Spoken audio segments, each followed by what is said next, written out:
तर pump storage क्षेत्रात 3 महत्वाचे करार झालेत. 82,299 कोटींची गुंतवणूक झाली.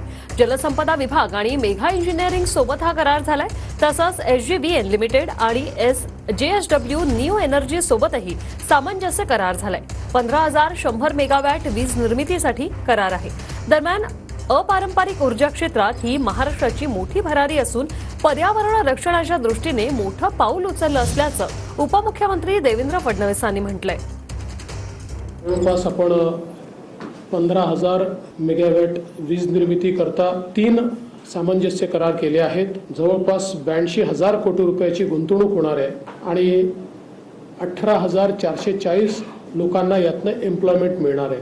महाराष्ट्राने या पॉलिसीच्या अंतर्गत प्रचंड प्रगती केलेली आहे आणि मला असं वाटतं की भविष्याकरता एक प्रकारे ग्रीन एनर्जी, क्लीन एनर्जी या दृष्टीनं हा एक अतिशय महत्त्वाचा असा निर्णय आणि महत्त्वाचा पाऊल महाराष्ट्राने उचलला.